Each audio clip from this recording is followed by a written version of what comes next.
자, 안녕하세요. 성공을 만드는 남자 성공 셰프입니다. 자, 오늘은 역시나 기아차, 현대차 중심이 돼야 되겠죠. 애플과 개별적으로 그렇게 추진하고 있지 않다라고 현대차에서 밝히면서, 일단은 이제 그렇지 않아도 주말 동안 공포감이 있었습니다만 이렇게 좀 크게 하락을 하는 그런 모습입니다. 특히 기아차가 유난히 심하죠. 자, 이제 지금 어떻게 할까? 사실 저의 영상을 계속 보신 분들이라면, 저는 좀 일찍 2월 3일 날 자동차 주들을 다 빼버렸어요.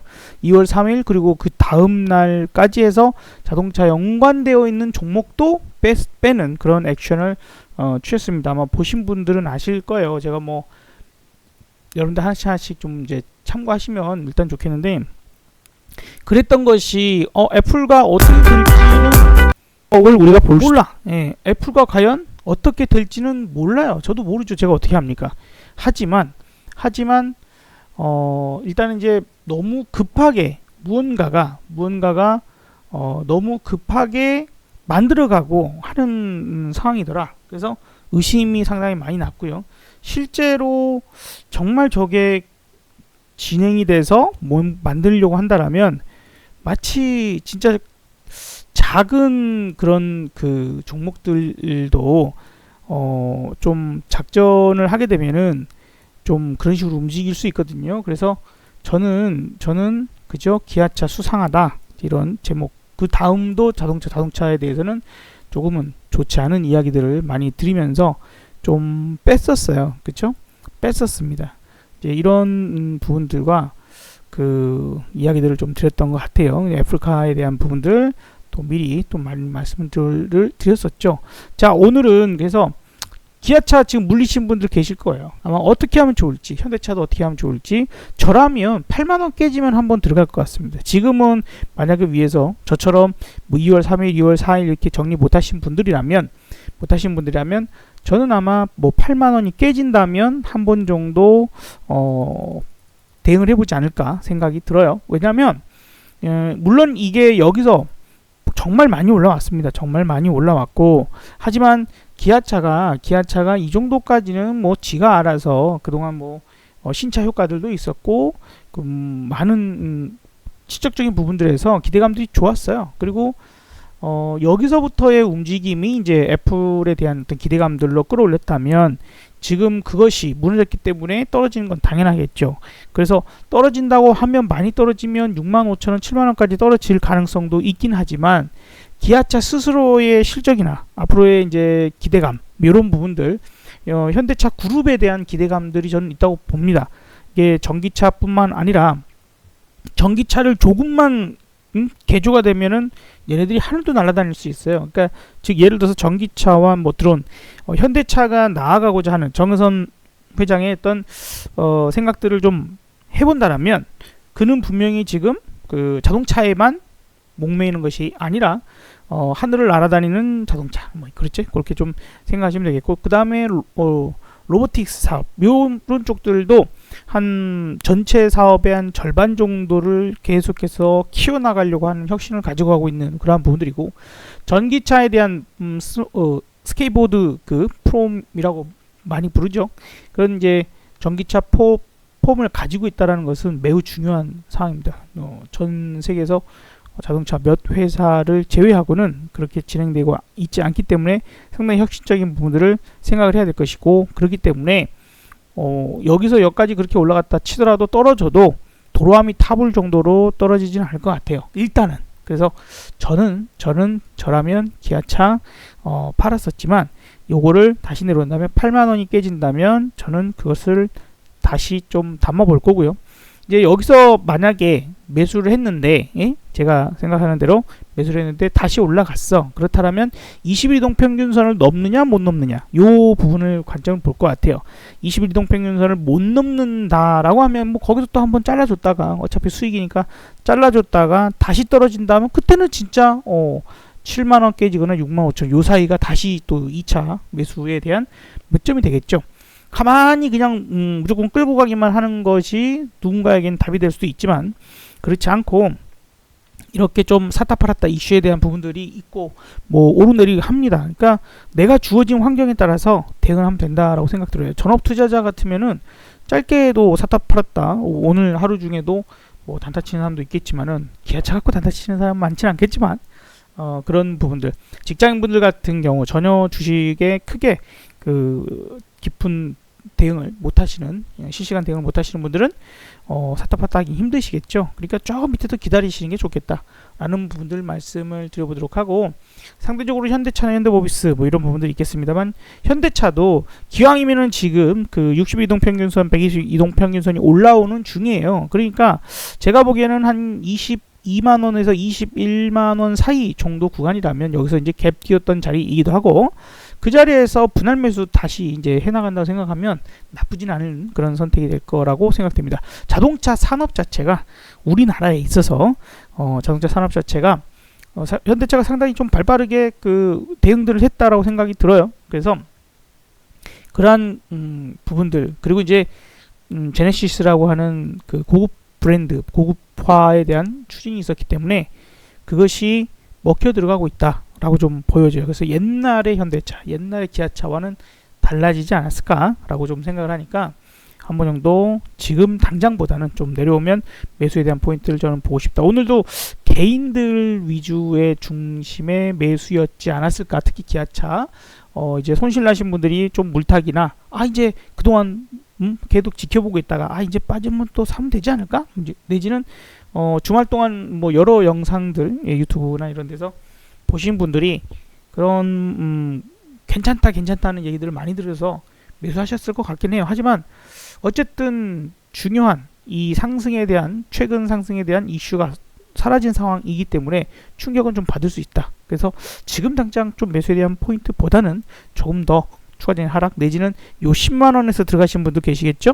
10만원에서 들어가신 분들이 좀 손절을 고려할 수 있는 위에서부터 마이너스 20% 정도 구간에서가 훨씬 더 안전한 매수권이 되지 않을까라고 저는 생각을 합니다. 그래서 조금만 기다렸다 사자, 사긴 사야 된다라는 부분들 말씀 드려봅니다. 오늘 저는 좀 그 콜 단타 위주로 조금씩은 대응을 해보긴 했는데, 내일은 풋 위주로 단타를 칠 것 같아요. 현재 그 바라보는 관점에서는 이제 명절을 앞두고 있고, 그 다음에 이제 대응을 못하는 그런 구간에 들어가게 되겠죠.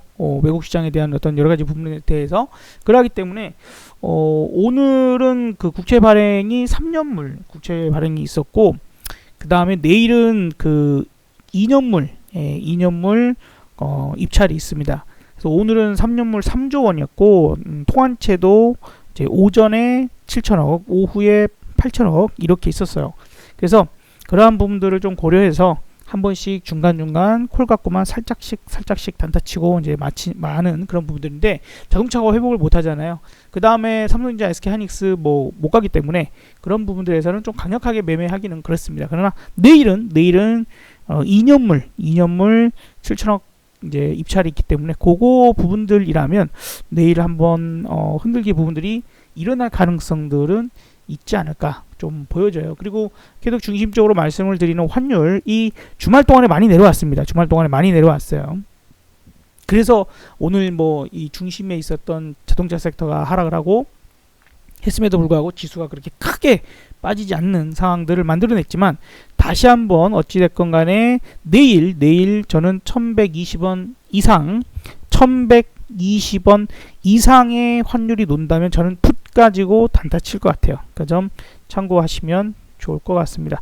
미국이 연일 신고가입니다. 근데 미국의 상황과 분명히 우리나라는 달라요. 미국의 강세, 요 부분들은 어쨌든 뭐 대장주라고 치면 미국이 대장주이기 때문에 가장 마지막에 빠지는 시장이 될 수밖에 없고, 또한 지금이 지금 버블입니까 아닙니까 라고 이제 그 물어보시거나 궁금해하시는 분들이 많은데, 저는 아직 버블은 아니라고 생각합니다. 과열권이죠. 과열권과 버블은 달라요. 이제 약간 어떻게 표현을 할까요?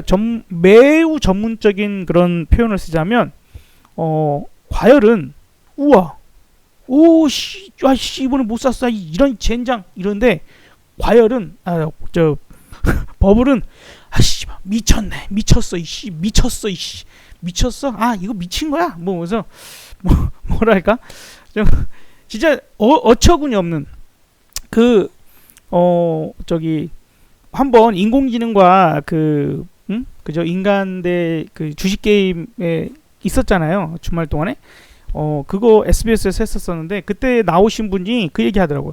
옛날에 조선주를 본인이 6만 원에 팔았어. 분명히 단기 과열권이기 때문에 6만 원에 팔아서 매우 잘한, 그때 당시는 매우 잘한 매도였을 건데 팔다가 다시 못 사버리니까 그게 60만 원까지 올라갔다 그랬죠. 현대미포조선이 그랬어요. 현대미포조선일 거예요. 그게 그렇게 가는 게 이제 거기가 과열이거든요.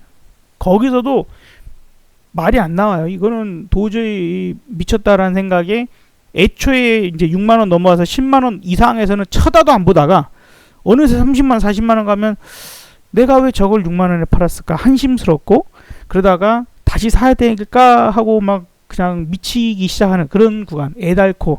그 다음에 이제 주식이라면 정말 뭐 그 치를 떨다가, 내지는 주식에 쟤는 내가 아는 사람 중에 저 사람은 반드시 주식을 안 할 거야.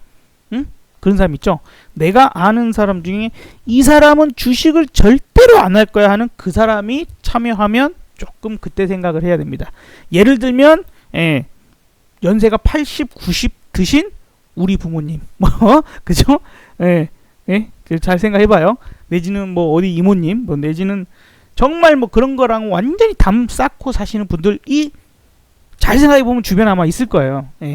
근데 이제 저도 뭐 아는 후배가 18년 만에 갑자기 톡이 온다거나, 내지는 몇 년 만에 친구가 나도 이제 주식 시작했어 라는 연락이 이제 오기 시작하거든요. 그래서 조금의 지금 이제 아직은 과열권 같아요. 아직은 과열권이라서 지난번에 아마도 1월 11일을 저는 고점입니다라고 얘기한 사람이 몇 명이 있었을까 하는데, 저는 명확하게 말씀을 드렸어요. 1월 11일 날 영상에서 이거는 21년 만에 고점이 나왔기 때문에 이게 뭐 폭락으로 간다라기보다는 일단 상승은 멈췄다. 근데 이제 이게 우리가 생각하는 그런 관점에서 요 아래쪽에서 흘러갔던 이런 모양이 나오거나 이렇게 가거나예요. 근데 아주 그게 크게 그 폭락 가는 거는 절대로 그렇게 생각하면 안 됩니다. 왜냐하면 상승이 쉽게 생각해서 상승이 이만큼 왔는데 여기서 이만큼 누르는 게 뭐가 문제예요? 애진간한 그 조정이 들어오면 이 상승 진폭에 약 30% 정도 들어올 수 있어요. 진짜 좀 깊게 들어오면 50%지만 30%까지는 어찌 보면 허용해 줄 수 있는 그런 조정이거든요. 조정이에요. 그것까지는 하락이 아니에요. 물론 이제 잔인하겠지만 어쨌든 그러한 구간이 있어야만 다시 도약할 수 있는 부분이 될 거고, 미친 소리를 좀 하자면 지금 우리가 IMF 이후 닷컴 버블이 일어났을 때 277포인트에서 1060포인트까지 올랐어요. 뭐 정확하게 몇 배일지 모르겠지만 한 3.5배 정도 올랐을까? 뭐 이렇게 보면은 지금 더블이 아니라 3배 이상 올라가요. 그러니까 3000포인트가 아니라 그죠? 4500포인트 이상은 올라가야 버블을 논할 단계가 되지 않을까 생각됩니다. 그러니까 하지만 그 중간에 매우 크게 흔들어대는 상황은 나올 거다 라고 좀 보여지는 거니까요. 주의하시면서 좀 대응하시면 좋을 것 같아요. 그런 정도. 그래서 떨어지면 매수한다라고 생각은 하되 너무 급하게 빠르게 하지는 마라. 이제 정말 개인 투자자가 쉽게 대응해서 수익 낼 수 있는 구간은 확실히 아닙니다. 하지만 산업을 믿으세요. 미래의 세상이 어떻게 돌아갈 건지 그걸 믿으세요. 이제 중국이라고 하는 나라를 미국이 찍어 누르려고 한다면 뭘 건드릴까를 생각하십시오. 그러면 아마도 뭐 무역적인 부분보다는, 트럼프식 방식보다는 바이든은 지금 이미 기후협약이나 이런 것들을 계속 건드리고 있죠. 중국은 지금 성장이라는 부분들이나 뭔가, 우리 지금 주말 동안에 미세먼지 어마어마하게 심각했던 거 기억하시죠? 그것들을 제재해야죠. 우리도 짜증나잖아요. 그죠? 그렇기 때문에 기후에 대한 부분들 분명히 생각을 해야 될 거고, 금융으로 공격할 거고, 그리고 기후 관련된 그런 탄소 중립 요 부분이 어쨌든 미래의 중심이 되는 사업이 될 것이다. 그리고 자동차는 지금의 2D 세상, 그러니까 평면으로만 기어다니는 자동차, 그죠? 길이 있으면 그 위에 평면으로만 다니는 자동차가 이제 3D 세상에 만나서, 즉 하늘을 날아다니는 그런 세상이 자동차의 진화를 갖고 갈 거예요. 그게 매우 먼 미래는 아닐 것 같아요. 아무리 멀어도 10년 그런 부분들일 것이고, 그런 핵심을 위해서 현대차에서 한번 공개했었죠. 그죠? UAD 뭐 이런 부분들을 UM이죠. UM 그런 것들을 공개를 하고 했었기 때문에 잘 봐야 됩니다. 그것이 한화 그룹, 그 다음에 현대차 그룹, 그리고 모든 게 다 잘 되려면 세 가지를 핵심으로 생각해야 돼요. 배터리, 배터리 용량과 경량화, 그 다음에 모터 성능이 매우 좋아야 되는데 그 모터가 훨씬 더 그죠? 개선이 돼야 될 것이고, 그러면 이제 LG그룹도 잘 봐야 됩니다. 그리고 이제 소재죠. 가벼워야 돼요. 그리고 이제 모터도 어떤 것이 구리를 감을 것인지 아니면 탄소 나노튜브를 감을 것인지에 대한 부분들 뭐 등등등이 있겠습니다만, 그런 것들에 의해서 많이 세상이 바뀝니다. 그러니까 어쩔 수 없이 진행해 나가는 것들. 그 다음에 뭐 당연히 태양광, 지난주에도 풍력 뭐 이런 것도 급등했잖아요. 그런 것도 오늘도 풍력주 급등했죠. 마찬가지예요. 오늘 이제 디지털 화폐에 관련된 종목들도 오늘 오르긴 했지만, 일단은 그러한 섹터들이 계속해서 움직임이 나오고 있는 상황이니까 참고하셔야 될 것 같습니다. 자, 그래서 내일은 콜보다는 풋 단타 위주로 저는 대응을 할 것 같고, 자동차는 좀만 더 기다렸다가 명절 지나고 사지 뭐, 그렇게 좀 생각하면 좋을 것 같고, 사야 되는데 조금만 기다리자. 오늘도 개인들 위 중심의 매수이기 때문에 10만원에 사신 분들이 손절 칠 수 있을 그런 걱정을 하는 라인에서 매수하는 게 좋을 것 같다. 아마도 마이너스 20% 정도 구간이 되지 않을까 생각됩니다. 오늘의 이야기는 여기까지입니다. 감사합니다.